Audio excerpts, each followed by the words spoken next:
Inggris, negeri tempat sepak bola lahir, negeri dengan liga paling bergengsi yang ditonton jutaan pasang mata di seluruh dunia. Tapi di balik gemerlap Premier League, ada cerita panjang yang penuh ironi. Dari tahun 1996 hingga 2014, timnas Inggris selalu datang ke turnamen besar dengan harapan tinggi, tapi pulang dengan kekecewaan yang sama. Euro 1996 pernah memberi secercah mimpi. Saat itu, Inggris tampil di kandang sendiri, dipimpin Alan Shearer dan Paul Gascoigne. Fans kembali percaya bahwa sepak bola pulang ke rumah. Tapi mimpi itu runtuh di adu penalti, dan sejak saat itu, luka seakan jadi bagian dari perjalanan mereka. Lalu muncul apa yang disebut sebagai generasi emas. Nama-nama besar seperti David Beckham, Steven Gerrard, Frank Lampard, Rio Ferdinand, Ashley Cole, dan Michael Owen. Hampir semua dari mereka adalah bintang dunia di level klub. Fans percaya, dengan bakat sebesar ini, Inggris seharusnya bisa bersaing dengan Brasil, Italia, atau Jerman.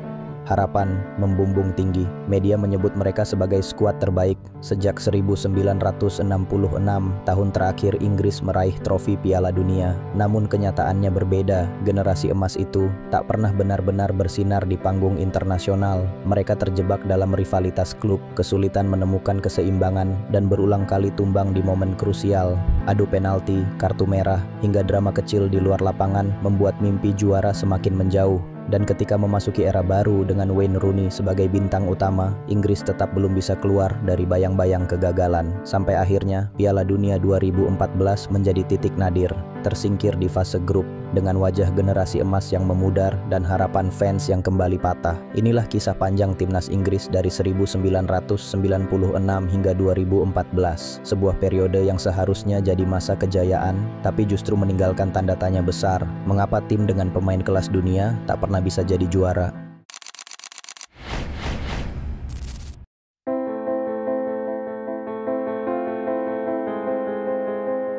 Football's coming home. Kalimat itu bukan sekadar lirik lagu, tapi janji, sebuah harapan yang terasa nyata di musim panas 1996.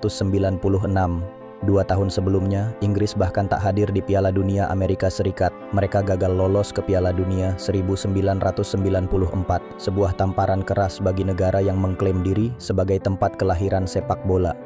Tapi takdir memberi kesempatan kedua. Inggris ditunjuk sebagai tuan rumah Euro 1996, dan kali ini harapan itu benar-benar pulang ke rumah.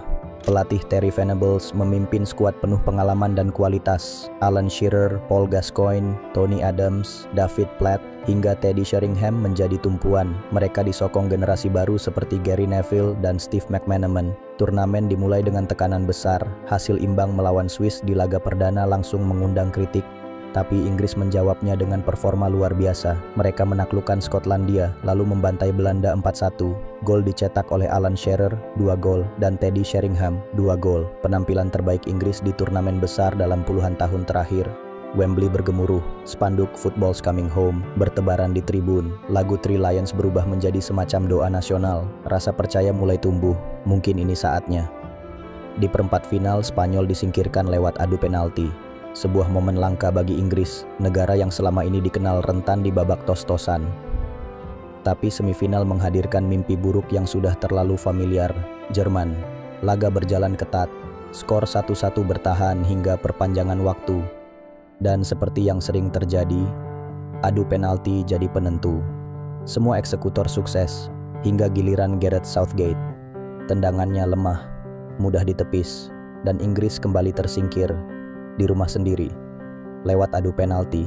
Lagi, Euro 1996 bukan sekadar kegagalan, tapi awal dari pola yang terus berulang. Generasi hebat, ekspektasi tinggi, tapi kandas di ujung jalan.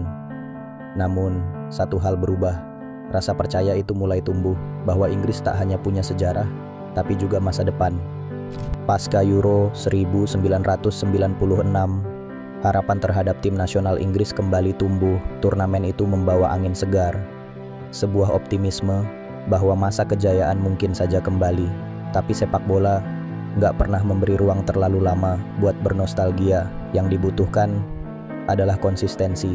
Inggris melangkah ke Piala Dunia 1998 di Perancis dengan semangat baru. Tim ini masih dalam masa transisi, tapi fondasinya mulai kelihatan. Di fase grup, Inggris tampil cukup meyakinkan. Mereka membuka turnamen dengan kemenangan 2-0 atas Tunisia. Gol dicetak oleh Alan Shearer dan Paul Scholes. Laga kedua, kalah tipis 1-2 dari Rumania, tapi mereka bangkit di pertandingan terakhir dan mengalahkan Kolombia dengan skor 2-0. Dan di babak gugur, takdir kembali mempertemukan mereka dengan Argentina. Pertandingan besar, penuh sejarah, penuh luka lama yang belum sembuh.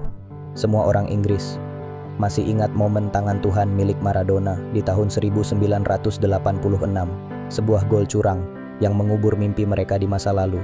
Sekarang, waktunya membalas. Skuad Inggris saat itu menjanjikan, Shearer di lini depan, tajam dan haus gol. Dan muncul satu nama baru, bocah 18 tahun yang belum banyak dikenal dunia. Michael Owen, cepat, lincah, dan belum mengenal rasa takut. Di tengah ada David Beckham, bintang muda dari Manchester United, simbol generasi baru Inggris. Bersamanya Paul Scholes, gelandang dengan visi tajam dan tembakan jarak jauh yang bisa bikin kiper gemetar. Pertahanan diperkuat oleh Gary Neville, bek kanan yang disiplin dan selalu bisa diandalkan. Mereka datang bukan cuma untuk menang, tapi untuk menghapus luka. Laga melawan Argentina langsung berlangsung panas. 4 gol tercipta hanya dalam 45 menit pertama. Inggris sempat unggul lewat penalti Shearer dan gol soloran dari Owen yang sampai sekarang masih disebut-sebut sebagai salah satu yang terbaik. Tapi Argentina tak tinggal diam, mereka samakan kedudukan. Babak pertama ditutup dengan skor 2-2, lalu datang momen yang mengubah segalanya. David Beckham dijatuhkan Diego Simeone. Saat tergeletak di tanah, Beckham menendang ringan kaki Simeone. Refleks spontan, tapi kamera menangkap semuanya dan wasit tak ragu, kartu merah. Inggris harus bermain dengan 10 orang. Sejak saat itu, tekanan mulai datang dari segala arah, tapi mereka bertahan. Mereka bermain habis-habisan, menahan imbang Argentina selama 120 menit. Skor tetap 2-2, dan seperti yang sering terjadi, laga pun harus ditentukan lewat adu penalti. Dan lagi-lagi, deja vu itu datang. Paul Ince dan David Batty gagal. Argentina melaju, Inggris tersingkir, dan semua kemarahan tertumpah pada satu nama, David Beckham. Ia dicemuh, disalahkan, diolok-olok di stadion, bahkan ada boneka dirinya yang digantung.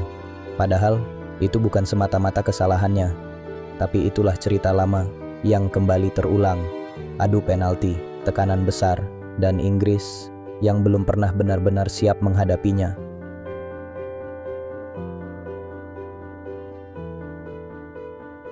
Setelah Piala Dunia 1998, timnas Inggris dinilai sudah punya fondasi. Mereka punya pemain-pemain muda yang menjanjikan dan beberapa wajah lama yang masih bertahan.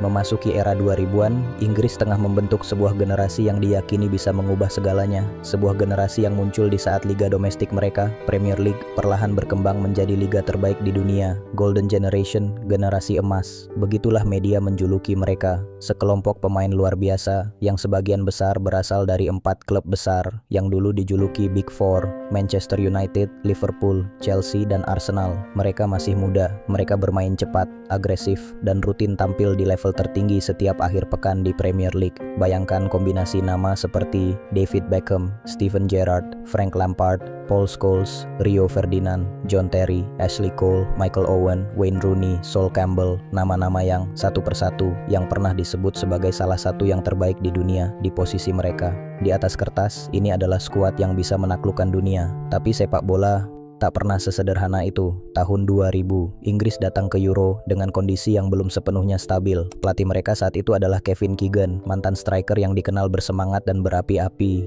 Tapi pendekatannya dinilai terlalu naif untuk level internasional. Skuadnya pun masih dipenuhi nama-nama lama, sisa dari Piala Dunia 1998, Martin Keown, Paul Ince, hingga Alan Shearer. Pengalaman mereka tidak bisa disangkal, tapi langkah tim terlihat berat. Hasilnya, Inggris gagal total. Mereka kalah di laga pembuka melawan Portugal dan di pertandingan penentuan kembali tumbang dari Rumania. Satu-satunya kemenangan hanya datang di laga kedua saat mereka menang tipis atas Jerman. Tapi kemenangan itu punya makna khusus. Setelah puluhan tahun, sejak final Piala Dunia 1966, akhirnya Inggris kembali mampu mengalahkan Jerman di turnamen besar. Sayangnya, kemenangan bersejarah itu tak cukup. Inggris tetap tersingkir di fase grup dan hanya beberapa hari setelahnya Kevin Keegan menyatakan mundur dari kursi pelatih. Sempat 2 kali ditangani pelatih sementara, Howard Wilkinson dan Peter Taylor, Inggris pun akhirnya menunjuk pelatih baru. Dan untuk pertama kalinya dalam sejarah, timnas Inggris dipimpin oleh pelatih asing, Sven-Göran Eriksson asal Swedia. Keputusan yang sempat kontroversial, tapi Eriksson datang dengan pendekatan yang berbeda, tenang, sistematis, dan berani memberikan kesempatan kepada pemain muda. Di bawah Eriksson, Inggris mulai bersih-bersih. Nama-nama baru bermunculan, Steven Gerrard, Lampard, Ashley Cole, Owen Hargreaves, Rio Ferdinand,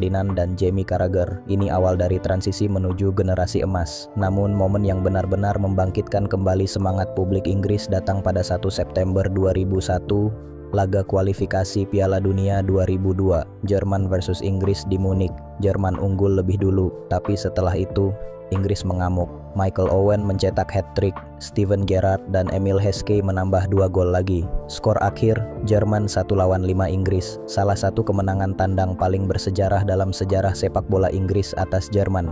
Reaksi publik melambung tinggi. Media menyebut ini sebagai malam yang menghidupkan kembali mimpi Piala Dunia. Bahkan Eriksson sendiri menyebutnya sebagai penegasan bahwa Inggris berada di jalan yang benar.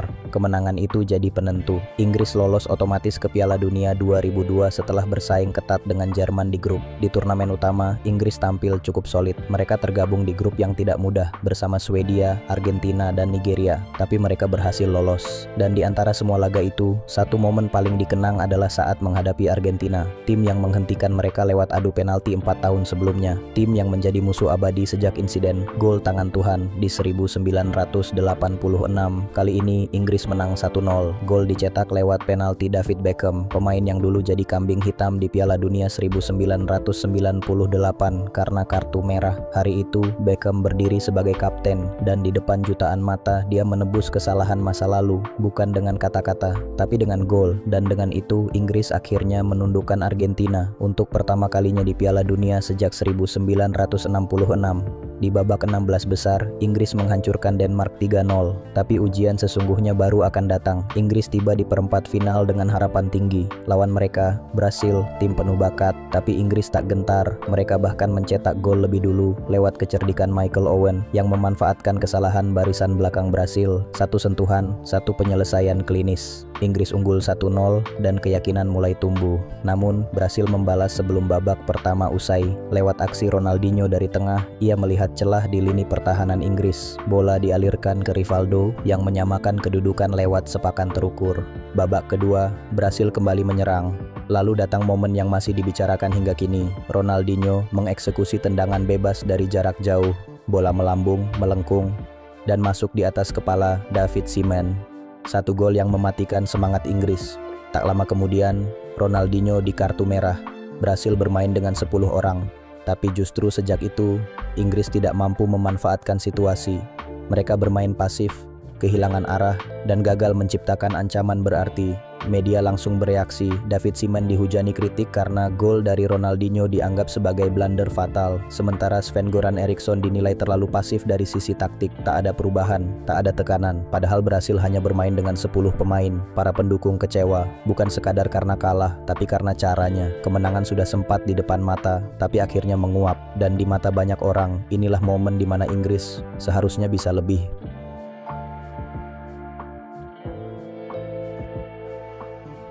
Euro 2004, Portugal.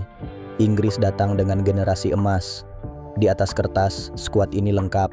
Beckham, Gerrard, Lampard, Scholes, Ashley Cole, Sol Campbell. Pemain-pemain terbaik dari Premier League. Namun, sorotan saat itu justru tertuju pada seorang anak muda berusia 18 tahun dari Everton, Wayne Rooney. Laga pertama di Euro langsung berat, melawan Prancis, sang juara bertahan. Meski begitu, Inggris tampil berani. Gol sundulan Frank Lampard membawa mereka unggul. Tapi semua runtuh di injury time.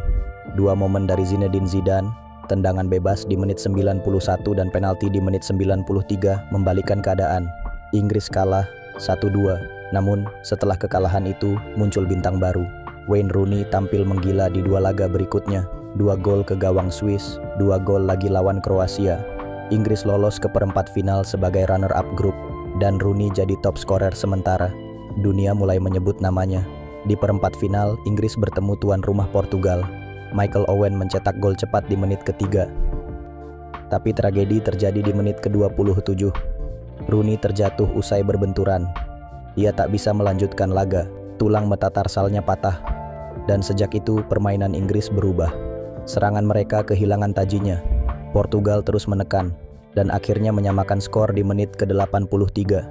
Gol sundulan dari Helder Postiga membuat skor menjadi 1-1. Laga terasa semakin panas. Inggris mulai tertekan, tapi mereka belum menyerah. Menjelang akhir waktu normal, momen dramatis terjadi. Sol Campbell menyundul bola hasil sepak pojok, bola masuk. Para pemain Inggris merayakan, itu bisa jadi gol kemenangan. Tapi, hanya sebentar, wasit Urs Meier menganulir gol tersebut.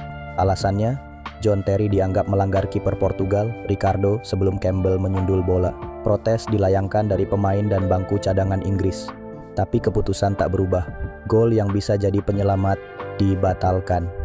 Dan pertandingan harus lanjut ke babak tambahan waktu. Portugal unggul lewat Rui Costa, tapi Inggris membalas lagi melalui Frank Lampard.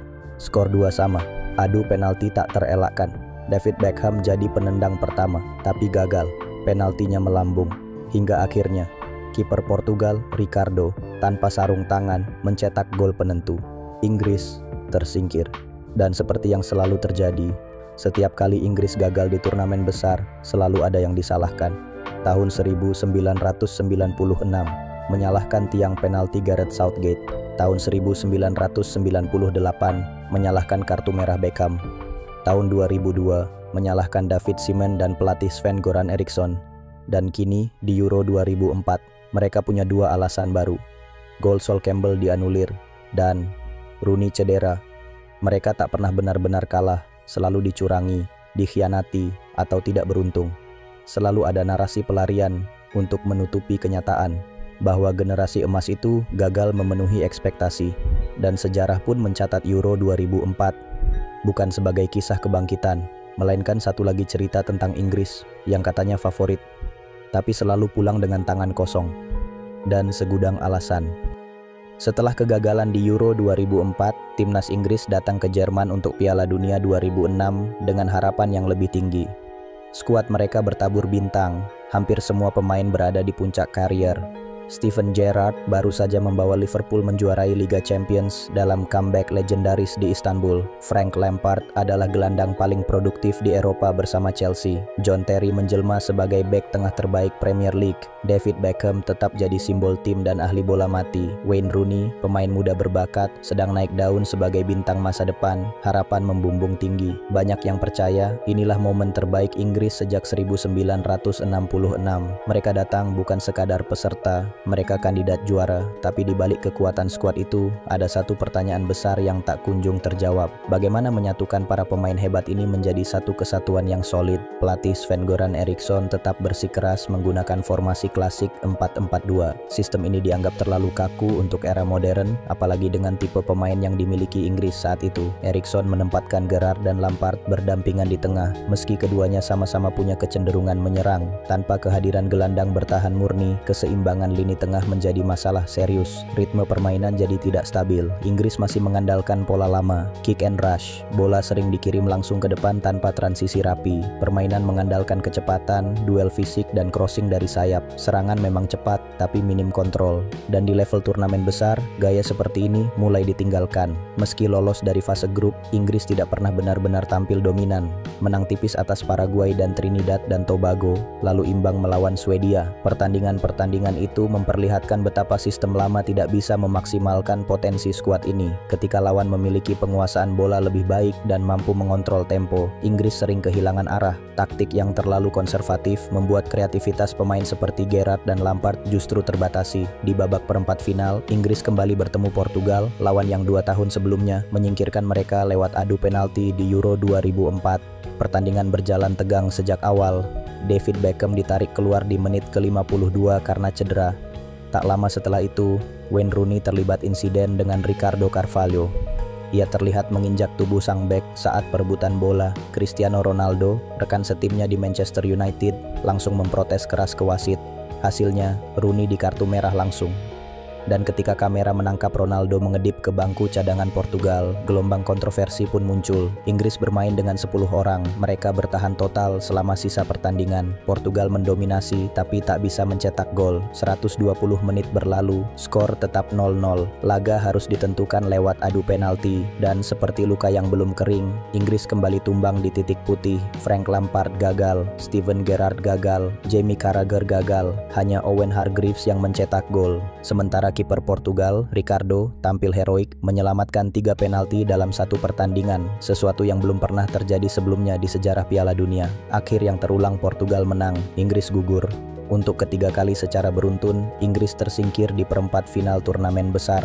Dan untuk kedua turnamen berturut-turut, lawannya sama, Portugal, caranya pun sama, adu penalti. Tapi kali ini, kesalahan tidak bisa lagi dilempar ke satu momen. Bukan hanya soal kartu merah Rooney, bukan sekadar kedipan mata Ronaldo. Masalah Inggris lebih dalam dari itu. Mereka datang dengan generasi emas, tapi tetap bermain dengan cara lama. Ketika sepak bola dunia sudah berubah, formasi fleksibel, penguasaan bola, dan pressing modern mulai jadi standar. Sementara Inggris masih terjebak di pola lama, kick and rush, formasi kaku, dan andalkan fisik. Hasilnya, skuad bertabur bintang itu tak pernah benar-benar menjadi tim. Sven-Goran Eriksson menutup eranya dengan pertanyaan besar. Mengapa generasi emas ini gagal? Mereka menyebutnya generasi emas. Tapi apa arti emas? Jika tak pernah mampu melangkah lebih jauh, bukan soal trofi semata, tapi tentang gagal mencapai tahap yang semestinya bisa mereka raih. 4 besar saja sudah cukup untuk mengukir tempat dalam sejarah. Namun 3 turnamen besar berturut-turut, semua berakhir di perempat final. Mereka datang dengan harapan, pulang dengan kekecewaan,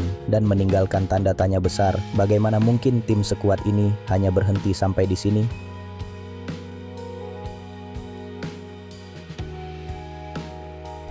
Setelah mundurnya Sven-Goran Eriksson usai Piala Dunia 2006, FA menunjuk Steve McClaren sebagai pelatih baru. Harapannya jelas, menyegarkan tim dan melanjutkan proyek besar generasi emas. Namun yang terjadi justru sebaliknya. McClaren gagal memberikan arah yang jelas dan Inggris kesulitan sepanjang kualifikasi Euro 2008. Laga terakhir fase kualifikasi menjadi penentu. Inggris menjamu Kroasia di Wembley 21 November 2007. 1 poin saja cukup untuk memastikan tiket ke putaran final, tapi malam itu berubah jadi bencana. Dalam hujan deras yang membasahi lapangan, McClaren membuat keputusan mengejutkan, menurunkan Scott Carson, kiper muda yang minim pengalaman internasional. Baru 7 menit berjalan, Carson melakukan blunder fatal. Sebuah tembakan jarak jauh dari Niko Kranjčar gagal dia antisipasi dengan baik, bola memantul dan masuk ke gawang. Kroasia terus menekan, dan Inggris sempat tertinggal 2-0. Meski sempat bangkit dan menyamakan skor menjadi 2-2, lini belakang kembali rapuh di menit-menit akhir. Mladen Petric mencetak gol kemenangan Kroasia. Inggris kalah 3-2 di kandang sendiri. Hasil itu membuat Inggris tersingkir. Untuk pertama kalinya sejak Piala Dunia 1994, mereka gagal lolos ke turnamen besar. Generasi emas tidak hanya gagal di turnamen, mereka bahkan tak hadir di dalamnya. Gambar Steve McClaren berdiri di pinggir lapangan, dia membisu di bawah payung, menjadi simbol kegagalan total. Media Inggris menyebutnya The Wally with the Brolly, si bodoh yang berdiri dengan payung. Julukan yang menyakitkan, tapi tepat sasaran, karena malam itu Inggris bukan hanya kalah, mereka dipermalukan di rumah sendiri. Dan dari sanalah harapan besar berubah menjadi rasa malu nasional. Setelah kegagalan lolos ke Euro 2008, FA menunjuk Fabio Capello sebagai pelatih baru. Pelatih asal Italia itu membawa reputasi besar, disiplin, penuh otoritas, pelatih yang baru saja menjuarai Liga bersama Real Madrid. Targetnya jelas, menyelamatkan wajah Inggris dan membawa generasi emas ke pencapaian yang layak. Kualifikasi yang meyakinkan. Di babak kualifikasi, Inggris tampil meyakinkan. Menang 9 dari 10 pertandingan, mencetak 34 gol dan hanya kebobolan 6. Wayne Rooney menjadi top skor dan publik mulai kembali berharap. Meski beberapa pemain mulai menua, banyak yang percaya inilah momen terakhir untuk mencoba meraih sesuatu yang nyata. Fase grup lolos, tapi tidak meyakinkan. Di atas kertas, grup C tampak ringan bagi Inggris. Amerika Serikat, Aljazair, dan Slovenia bukan lawan yang menakutkan, tapi begitu turnamen dimulai, Inggris justru tampil seperti tim yang kehilangan arah. Laga pertama melawan Amerika Serikat dimulai dengan baik. Gol cepat dari Steven Gerrard di menit keempat membuat Inggris unggul. Namun harapan itu runtuh lewat kesalahan fatal.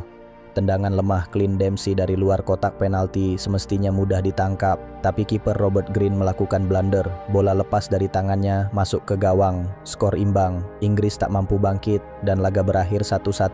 Pertandingan kedua melawan Aljazair lebih buruk lagi. Tim terlihat kaku dan tanpa ida. Lini tengah kehilangan kreativitas. Rooney frustrasi, bahkan sempat menyindir fans yang mencemooh dari tribun. Pertandingan berakhir tanpa gol dan seluruh Inggris mulai panik. Laga terakhir jadi penentuan. Melawan Slovenia tidak ada pilihan selain menang, dan pada akhirnya satu momen menyelamatkan mereka. Sebuah umpan silang disambut Jermaine Defoe. Gol tipis yang cukup untuk membawa Inggris lolos. Tidak ada dominasi, tidak ada permainan menawan, tapi cukup untuk bertahan hidup. Mereka keluar dari fase grup, tapi permainan mereka tidak mencerminkan calon juara, dan ujian sesungguhnya sudah menanti. Jerman, 27 Juni 2010. Free State Stadium, Bloemfontein. Pertemuan Inggris dan Jerman di fase gugur selalu syarat emosi. Tapi kali ini, yang terjadi adalah pembongkaran total. Jerman unggul lebih dulu lewat gol Miroslav Klose dan Lukas Podolski. Lini belakang Inggris tampak lambat dan rapuh. John Terry dan Upson kewalahan menghadapi kecepatan pemain muda Jerman seperti Müller dan Ozil. Tak ada VAR, tak ada teknologi garis gawang, dan dalam hitungan detik momentum itu lenyap. Skor tetap 2-1, Inggris protes, tapi keputusan tidak berubah. Setelah itu permainan berubah drastis. Babak kedua, Inggris kehilangan arah. Mereka menyerang tanpa pola dan Jerman menghukum lewat serangan balik cepat. Thomas Müller mencetak 2 gol tambahan, menjadikan skor akhir 4-1. Ini bukan sekadar kekalahan biasa, ini penghinaan. Inggris dibongkar habis-habisan secara taktik, mental, dan harga diri. Generasi emas yang digadang-gadang membawa kejayaan malah tenggelam dalam kepanikan dan kebingungan. Bukan hanya kalah 4-1, tapi juga kehilangan respek. Dan di saat Jerman melaju dengan percaya diri, Inggris pulang dengan kepala tertunduk, bukan sebagai pahlawan, tapi sebagai tim yang tak pernah benar-benar siap.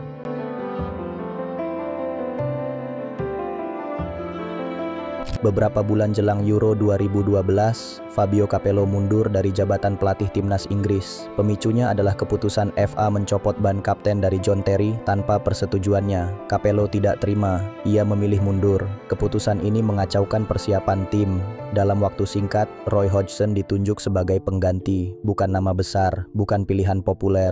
Ekspektasi publik pun langsung menurun. Di atas kertas, generasi emas Inggris sudah melewati masa puncaknya, tapi beberapa nama senior masih bertahan. Steven Gerrard ditunjuk sebagai kapten. Ia memimpin para veteran yang tersisa, John Terry, Ashley Cole, dan Wayne Rooney, yang harus absen di 2 laga awal akibat skorsing. Inggris datang tanpa tekanan besar, tidak ada target juara, tidak ada harapan berlebihan. Hodgson membawa pendekatan yang lebih realistis, bermain rapat di belakang dan menyerang hanya saat dibutuhkan. Strategi itu cukup berhasil. Inggris lolos dari grup yang berisi Prancis, Swedia, dan Ukraina. Gerrard tampil stabil sepanjang turnamen. Rooney kembali di laga ketiga dan mencetak gol kemenangan. Namun di babak perempat final, Inggris bertemu Italia. Pertandingan berjalan ketat selama 120 menit tanpa gol. Seperti biasa, nasib ditentukan lewat adu penalti. Italia mencetak gol pertama. Inggris membalas, lalu Andrea Pirlo melangkah maju. Ia menendang bola dengan teknik Panenka, pelan, ke tengah gawang. Tendangan itu bukan soal gaya, tapi soal psikologis. Italia bermain tenang, Inggris sebaliknya. Setelah itu, 2 eksekutor Inggris gagal, Ashley Young dan Ashley Cole. Kekalahan kembali terjadi lewat skenario yang sudah terlalu sering dialami. Bukan soal taktik, tapi soal mental. Laga ini juga jadi penampilan terakhir John Terry di timnas. Dan dari sini, tanda-tanda berakhirnya satu generasi semakin jelas. Bukan lewat kegagalan besar, tapi lewat kelelahan yang menumpuk. Setelah Euro, Inggris tidak melakukan perubahan besar. Roy Hodgson tetap dipertahankan. Ia melanjutkan pekerjaannya dengan membawa Inggris menuju Piala Dunia berikutnya. Di antara harapan dan kenyataan, Inggris berada dalam masa transisi. Beberapa pemain senior masih bertahan, tapi wajah-wajah baru mulai bermunculan. Brasil 2014 akan jadi penanda pergeseran itu. Dan bagi 2 nama besar, Steven Gerrard dan Frank Lampard, ini adalah kesempatan terakhir bersama tim nasional. Piala Dunia di Brasil menjadi panggung terakhir bagi Gerrard dan Lampard. Selama lebih dari 1 dekade, keduanya mendefinisikan lini tengah Inggris. Tapi di turnamen ini, mereka bukan lagi pusat permainan. Mereka bagian dari transisi, bukan masa depan. Wayne Rooney kini menjadi pemain senior. Ia memimpin generasi baru yang masih belum matang. Raheem Sterling, Daniel Sturridge, dan Ross Barkley mulai masuk ke skuad utama. Namun peralihan ini tidak berjalan mulus. Terlihat canggung dan setengah-setengah. Inggris tergabung dalam grup yang sangat berat, Italia, Uruguay, dan Costa Rica. Di laga pembuka, Inggris kalah 2-1 dari Italia. Berikutnya mereka bertemu Uruguay. Dalam laga ini, perhatian tertuju pada satu nama, Luis Suarez, rekan satu klub Gerrard di Liverpool, tapi lawan di tim nasional. Dan Suarez jadi pembeda, ia mencetak 2 gol. Inggris kembali kalah 2-1, 2 kekalahan di awal membuat Inggris langsung tersingkir. Ini jadi eliminasi tercepat mereka di Piala Dunia modern. Laga terakhir melawan Costa Rica berakhir tanpa gol. Pertandingan yang tidak lagi menentukan apapun, tapi bagi Gerrard dan Lampard ini adalah penutup, tanpa medali, tanpa sorotan. Setelah turnamen, Steven Gerrard dan Frank Lampard mengumumkan pensiun dari tim nasional. Dengan kepergian mereka, satu persatu anggota generasi emas menutup lembaran karier internasionalnya. Kini hanya tersisa satu nama dari era itu, Wayne Rooney. Rooney, yang pernah jadi pemain muda paling menjanjikan Inggris, kini berdiri sendirian. Beban regenerasi dan harapan publik perlahan bergeser ke pundaknya. Ia jadi penghubung antara masa lalu dan masa depan, antara cerita yang belum selesai dan harapan yang terus diulang. Tapi generasi emas secara resmi telah berakhir, bukan dengan trofi, bukan dengan pencapaian besar, tapi dengan perpisahan diam-diam di bawah terik matahari Brasil.